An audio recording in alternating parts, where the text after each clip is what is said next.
ವರ್ಷ 500 cinema hero ಆಗಿದ್ದೀರಾ. Real life ಅಲ್ಲಿ ಕುಡಿತೀರಾ? ಇಲ್ಲ ಸರ್, ಇಲ್ಲ ಕುಡಿಯಲ್ಲ. ಕುಡಿಯೋದು ನೋಡ್ತೀನಿ. ಅದೇ ಟೈಟ್ಲ್ ಸಿನಿಮಾ ಮಾಡಿದ್ದೀರಾ? ಇಲ್ಲ ಸರ್, ಅದು ಇವರು ನಿರ್ದೇಶಕರ ಕಾನ್ಸೆಪ್ಟು. ಯಾಕಂದ್ರೆ ಮೊದಲು ನಾವೆಲ್ಲ ಕುಡುಕನ ಪಾತ್ರ, ಭಿಕ್ಷಕನ ಪಾತ್ರ, ಪೊಲೀಸ್ ಪಾತ್ರ ಇವೆಲ್ಲ ಸಣ್ಣ ಪುಟ್ಟ ಪಾತ್ರ ಮಾಡಿ ಅವರು ಅದು ಅನಿಸಿದೆ ಅವರಿಗೆ. ನನ್ನ ಕೈಲಿ ಮಾಡಿಸ್ಬೇಕು ಈ ಪಾತ್ರ ಅಂತ ಅನಿಸಿ ಆ ಪಾತ್ರ ನಾನು ಕೊಟ್ಟಿದ್ದವರು. ಸರ್, ಫಸ್ಟ್ ಟೈಮ್ ನಿಮ್ಮನ್ನ ಹೀರೋ ಆಗಿ ಅವರು ಅಪ್ರೋಚ್ ಮಾಡಿದಾಗ ಏನ್ ಅನ್ಸುತ್ತಾರೆ? ಇಲ್ಲ ಸರ್, ನನಗೆ ಭಯ. ಯಾಕಂದ್ರೆ ನಾನು ಸುಮಾರು ಒಂದು 30-40 ವರ್ಷ ಜರ್ನಿ ಮಾಡಿದ್ನಲ್ಲ. ಎಷ್ಟು ಜನ ಹೀರೋಗಳಾಗಿ ನಿರ್ಮಾಪಕರು ಲಾಸ್ ಆಗಿ ಬಹಳ ಕಷ್ಟ ಅನುಭವಿಸಿದ್ದಾರೆ. ಅವ್ರು ಹೇಳಿದ್ರೆ ನಾನು ಅದನ್ನೇ ಅಂದೆ, ನೋಡಿ ಸರ್, ಈಗ ನಾನೇ ಹೀರೋ ಅಂತೀರಾ ನೀವು? ನನಗೇನು ಕೇಳಿದ್ರು, ಬಿರಾದರ್ ಅವ್ರು ಯಾವ ಸಿನಿಮಾ ಮಾಡ್ತಾ ಇದ್ರಿ ಅಂತ ಫಸ್ಟ್ ಅವ್ರನ್ನ ಕೇಳಿದ್ದು. ಸರ್, ಇಂಥ ಸಿನಿಮಾ ಮಾಡ್ತಾ ಇದ್ದೀನಿ, ಒಂದು ಹೀರೋ ಆಗಿ ಮಾಡ್ತೀರೇನು ಅಂತಂದ್ರೆ, ನೋಡಿ ಸರ್, ಯಾರಾದ್ರು ಕೊಟ್ಟರೆ ಮಾಡ್ತೀನಿ, ನಾನೊಂದು ದುಡ್ಡು ಹಾಕಕತ್ತೆ, ನೀವೇ ಹೀರೋ ಆಗ್ರಿ ಅಂದರು. ಹೀರೋ ಸಾರ್ ಅಂತಾರೆ. ಇಲ್ಲ, ನಿಜವಾಗ್ಲೂ ನೀವೇ ಹೀರೋ. ನಾನು ಸರ್ ವಿಚಾರ ಮಾಡಿ, ಯಾಕಂದರೆ ನಾನು ಸೀನಿಯರ್ ಮೋಸ್ಟ್ ಆಗಿದ್ದೀನಿ, ನೀವೇ ಹೀರೋ ಅಂದರೆ ಹೆಂಗೆ ಸರ್? ನನಗೆ ಹೀರೋ ಮಾಡಿ ಮತ್ತು ನೀವು ತೊಂದರೆ ಅನುಭವಿಸಬಾರ್ದು ಅಂತ. ಇಲ್ಲ, ಏನಿಲ್ಲ, ನೀವು ಮಾಡಿ ಹೇಳ್ತೀನಿ, ಕಥೆನಾಗಿದೆ, ನಿಮ್ಮೆಲ್ಲ ಕತೆ ಮಾಡಿದ್ದೀನಿ, ನಿಮಗದು ಸೂಟ್ ಆಗುತ್ತೆ ನೋಡಿ ಅಂದ್ರೆ. ಸರ್, ಇನ್ಯಾರಾದ್ರೂ ನೋಡಿ ಹುಡುಕಿ, ಯಾಕಂದ್ರೆ ಎಲ್ಲ ಕಮರ್ಷಿಯಲ್ ಅಂದರೆ ಸ್ವಲ್ಪ ದುಡ್ಡು ಯಾವ ವಾಪಸ್ ತಗೋಬೇಕು ಲೆಕ್ಕಾಚಾರ ಇರೋದು. ಏನಿಲ್ಲ, ನೀವೇ ಮಾಡಬೇಕು, ನಿಮ್ಮ ದುಡ್ಡು ಹಾಕ್ತೀನಿ, ಆರಾಮಾಗಿ ನೀವು ಮಾಡಿ ಅಂದರು. ನೋಡಿ ಸರ್, ವಿಚಾರ ಮಾಡಿ ಅಂತೇಳಿ ನಾನು ಪಾತ್ರ ಒಪ್ಕೊಂಡಿದ್ದು.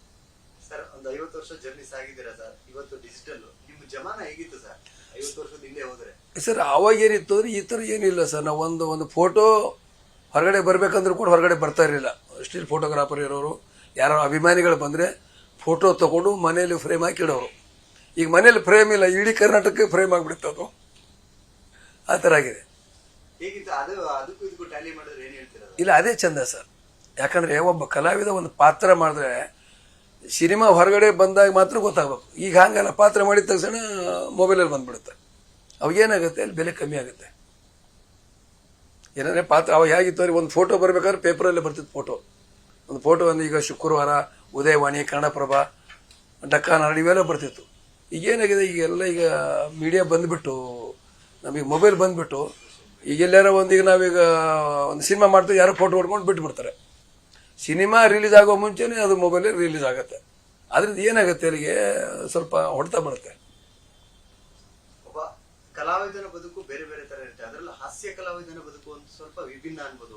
ಮನಸ್ಸಿನಲ್ಲಿ ಎಷ್ಟೇ ನೋವಿರಲಿ, ಕಷ್ಟ ಇರಲಿ, ತೆರೆ ಮುಂದೆ ಬಂದಾಗ ಆಕ್ಟ್ ಮಾಡ್ಬೇಕಾದ್ರೆ ಕಲಾವಿದರು ನಗಿಸ್ಲೇಬೇಕು, ಅಭಿಮಾನಿಗಳನ್ನ ನಗಿಸ್ಲೇಬೇಕು. ಹೌದು ಸರ್, ಈಗ ಅದೇ ಒಂದು ಕಲಾವಿದ ದೊಡ್ಡ ಶಕ್ತಿ ಸರ್. ಅದು ಎಷ್ಟೋ ನಮ್ಮ ನಾಟಕ ಮನೆಯಲ್ಲಿ ಕೂಡ ಉದಾಹರಣೆಗಳಾಗಿದೆ. ಅವಾಗೇನು ಮೊಬೈಲ್ ಇದ್ದಿಲ್ಲ, ಫೋನ್ ಇದ್ದಿಲ್ಲ, ಏನೇನೂ ಇದ್ದಿಲ್ಲ. ಅವಾಗ ಯಾರಾದರೂ ಒಂದು ಸುದ್ದಿ ಹೇಳ್ಬೇಕಂದ್ರೆ ಆ ವ್ಯಕ್ತಿ ಬಂದೇ ಸುದ್ದಿ ಹೇಳಬೇಕು. ಎಷ್ಟೋ ಸಾರಿ ನಮ್ಮ ಕಂಪ್ನಿಯಿಂದ ಕೆಲವರು, ನಾವು ನಮ್ಮಂಥ ನನಗಿಂತ ದೊಡ್ಡ ದಿಗ್ಗಜರು ನೋಡಿದ್ರಿ, ತಾಯಿ ಸತ್ತರೆ ಬಂದು ಹೇಳ್ತಾ ಇರಲಿಲ್ಲ. ಹೇಳಿದ್ರೆ ಇಲ್ಲಿ ಪಾತ್ರ ಮಾಡಲ್ಲ, ನಮಗೆ ಎಲ್ಲ ಉಪವಾಸ ಬೀಳ್ತೀವಿ ಅಂತ. ಆ ಥರ ಒಂದಿತ್ತು.